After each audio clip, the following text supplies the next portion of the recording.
Hey guys, Elizabeth here from Plant-Based Bride. Go check out my YouTube channel, Plant-Based Bride, and my blog, plantbasedbride.com, to see all of my vegan, minimalist, and lifestyle content. The first story of the day is that vegan adverts by PETA, Go Vegan World, and Veganuary are saturating London.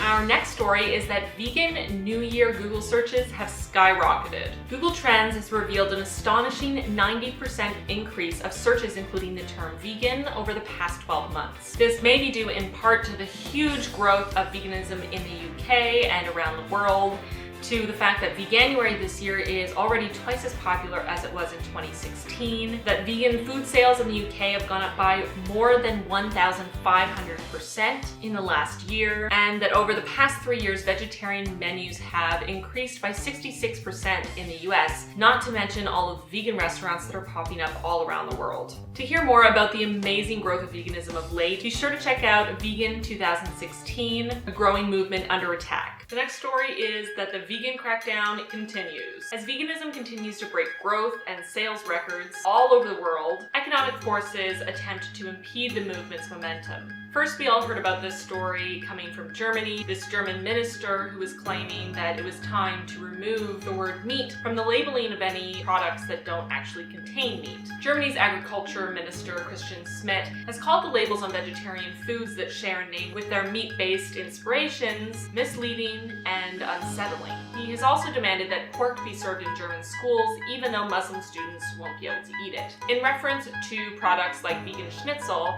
Mr. Schmidt told a German newspaper, "These terms are completely misleading and unsettle customers." He did not elaborate on what the alternate names for these vegan versions of traditionally meat-based dishes should be.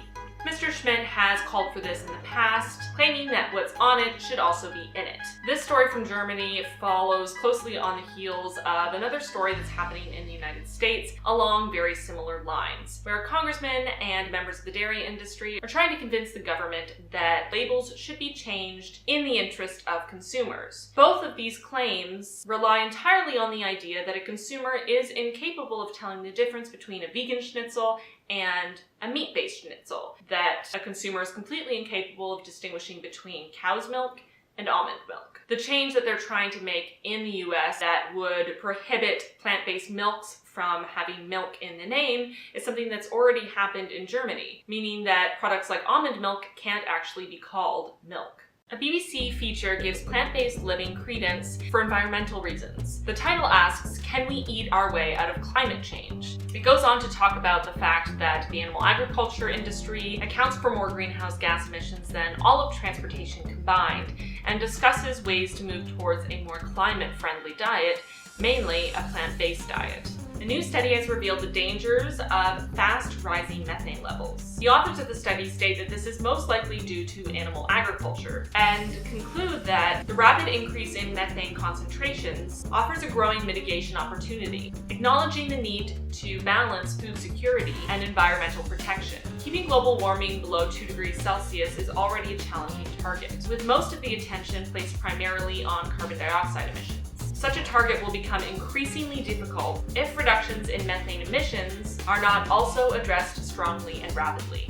A 2013 Dutch study put the contribution of the livestock industry to greenhouse gas emissions at about 18%. A new Netflix series is hinting that the future of the world is vegan. Netflix has recently released a new series called Travelers. It takes place in a less than perfect future, where scientists have discovered a way to send the minds of people back in time to take over the bodies of people right before they die accidentally, allowing them to prevent the accident from actually happening. They then receive missions from the future in an attempt to change it. One of these main characters, once he arrives back into our time, mentions to the wife of the man whose body he is inhabiting that he wants to go vegan for health reasons.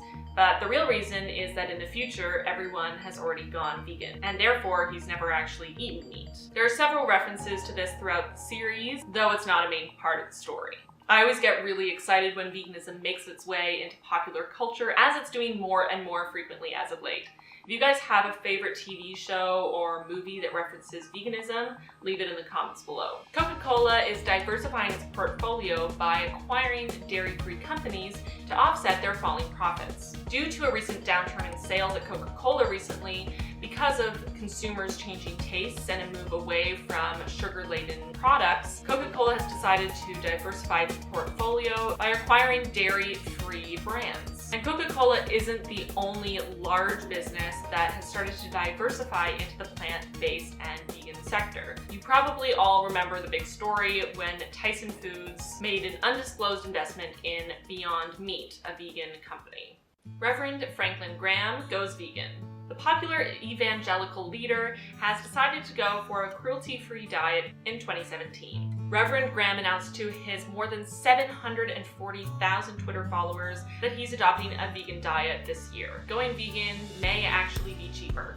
A recent feature published in US News and World Report advised its readers that adopting a vegan diet is a cheaper alternative. They turned to Emily Winsauer, founder of the website Knox Vegan, for some practical tips on going vegan in an affordable way. She pointed out that if you stay away from meat alternatives, eat whole foods, and cook at home rather than going out to eat, a vegan diet can be really affordable. This comes on the heel of a false report from a UK-based coupons website claiming that following a vegan diet costs $2,000 more than an omnivorous diet each year. It's hard to see how that could be true. Emily gives the example that rather than going with steak with your dinner for $6 or $8, you could go with beans for $1. In historic news, France has passed a bill ordering cameras in all slaughterhouses. Breaking news out of France. I am here with the French-American journalist Carol Raphael Davis, who spends part of the year in France and covers the animal rights movement for France with an amazing new development. Tell us what just happened. Well, yesterday in the afternoon, the French Assembly, the Assemblée Nationale, passed a bill that would stipulate that cameras be put in every single slaughterhouse in France. Unbelievable! Of course, were that to happen, I think that a large percentage of the French population and maybe the global population, since the internet is global, would literally stop eating animals, because when you see it, it's awful. Well, this is why this is such a cause for celebration in the animal rights movement, as well as the consumer protection movement and the workers movement, because workers also suffer in slaughterhouses. So we're cautiously optimistic about this passing into law in Parliament. The judiciary system is a little bit different there. The parliamentary system is a little bit different than the United States. What's the chance of it becoming actual law? Well, there was a poll done by the government opinion think tank in France that shows that 85% of French nationals are favorable to video surveillance in slaughterhouses. Now, was this the result of some kind of animal rights effort, investigation that showed the horrors of what goes on in factory farms, leading to this political move? You know it. There are several groups. One of the leading groups is called L214, L214, and this group has been tremendous. They've been taking very risky moves, going inside slaughterhouses throughout France, filming what's going on, and showing the public, leaking it to the press, and showing the public just how banal and how routine animal cruelty is. They have shown with their undercover investigations animals that are being mistreated, tormented, deliberately beaten up, cut up while still alive, hooked up onto the hook line while they're still struggling and screaming out in agony. These undercover investigations have been instrumental in passing this bill in the French Assembly. The French National Assembly passed a bill for mandatory cameras in all slaughterhouses from 2018. The vote to monitor slaughterhouse practices and workers for animal cruelty and safety violations passed 28-4.